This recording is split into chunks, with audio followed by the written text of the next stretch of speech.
What's up, everybody? Good morning. I hope everybody's great headed into this Friday. I know this has been a pretty interesting week for me. Kind of chill all over the place, but you know what I got through it? Things are okay. Things are okay today. First thing I want to say, go to my page. And last night I did an incredible panel discussion about black men and women, the divide, how do we fix it on Candid Conversations. Go to my page, check it out. It's by a gentleman, hosted by a gentleman, Kyrie. Great show. I kind of felt like I had a little church last night, but other than that, it was a good topic. It was a good discussion, and I think we got a lot accomplished. A lot of times you go to panel discussions and there's no solutions. There are people who basically have erratic talking points and people who just say all kinds of crazy shit. But this was a great mix of information, entertainment, and solutions. So if you want something to incorporate into your own community, please go check it out. Do us a favor, do yourself a favor, and, be entertained. Get some information. This video today that I'm making, to be honest, I'm a little on the fence about. The state of Tennessee just actually passed a bill that requires drunk drivers. If you kill someone in an accident and they have children, you're going to have to pay child support for them. Now, what's up, Dwayne? Now, what does this mean? Let's say, for example, because a lot of y'all like to have children. A lot of y'all like to have kids. Some of y'all probably got so many kids, there's no way that you can put life insurance on all of them. That shit just ain't gonna work. You know what I mean? And I'll be honest, I know it's a lot of hustlers in Tennessee, but this is not me. I think the average household income, it ain't over 50, 60,000. The shit is pretty low. So I know that there's probably not a lot of generational wealth that's being passed from one generation to the next. It's a very small, minute community that's probably even able to put a sizable amount of life insurance on all of their kids.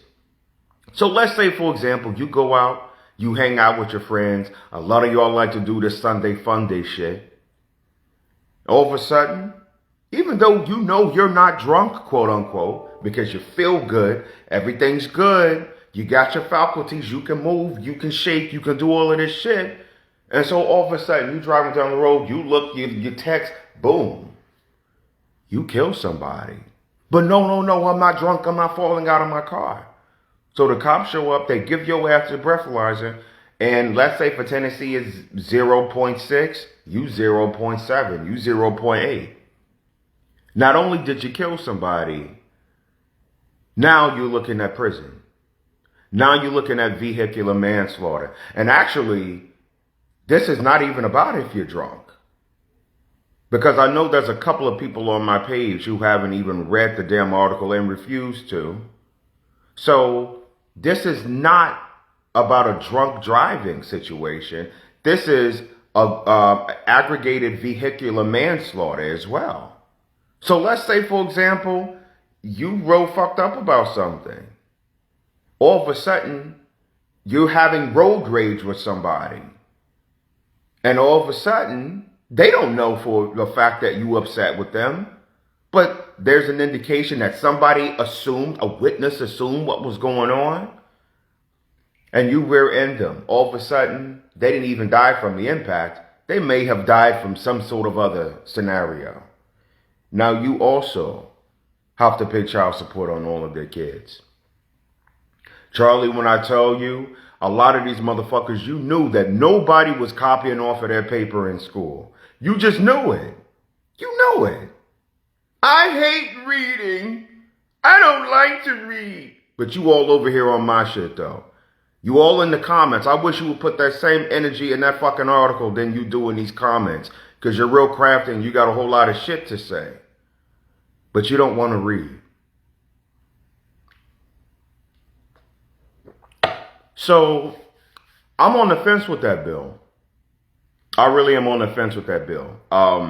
On one end, we say alcoholism is a disease, but we criminalize the disease. I think it's hard for a person who kills someone due to drunk driving. it's hard enough being able to go through all of the ordeals. And I'm not. First of all, let me say I'm not an advocate for. I'm sober since September. I don't want to drink again because I've had enough. My lifestyle change. My lifestyle change started at 40 years old, and since then, I've been slowly getting away a whole lot of toxicities out of my body, out of my mind, out of my circle, out of my community, doing the work on so many other different levels. So for me, I don't drink at all. But I do understand, particularly in Texas, that there's a whole lot of motherfuckers here that not only do they like to drink, but they like to go overboard. And guilty. I was caught up in that energy myself. Because it's easy to be susceptible when you're around, just an environment that is conducive for that. But it's a disease. It's a disease that nobody talks about. It's a disease that people are very comfortable with and will relentlessly defend you on it. So, Texas, by the way, has had way more fucking drunk driving incidences. So I'm not sure why that bill has adapted here. But for it to be Tennessee, which means that there can't be that many cases. This was just one particular case that guy was able to get enough signatures, that guy was able to go and get enough advocates on that bill to pass that bill. I think it's a little severe. I do. And because it's a little severe, if you are a person who does not have the discipline to, if you know you're going to go out and drink, well, let me find a person who does a designated driver. Let me find a designated driver. Let me not get so drunk that that motherfucker is not going back on his or her word. And let me kind of just, discipline myself not to even get a public intoxication. Fine. Because alcoholism is definitely not something that we talk about enough. Because so many people are, I don't know, they don't understand how this shit works. And if you go out and you kill somebody, and now all of a sudden part of your restitution is that this person has 3 kids. And the Tennessee law is that you have to pay according to the lifestyle that they are accustomed to. Not your Popeye's frying chicken ass job. They don't give a fuck about that. These kids want to be taken care of according to their needs, not yours. And if you're bright enough to go and read the bill, you'll see that for yourself. They're going to go according to the kids' standard of care. Now, is it fair? I think it's easy to say when other people commit crimes what should happen. When other people are caught up in certain instances. But you don't know. A lot of us, the way you're freestyle on this fucking alcohol, you don't know if it's going to be you.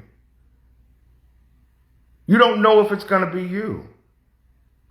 And the way these states operate when it comes to some of these laws, these pilot program laws, if it makes its way to your state and you like to go out there and get your ass drunk every weekend, a lot of people who sitting in prison right now, they didn't know they was going to go out and kill somebody that night. They didn't know that. But it happened.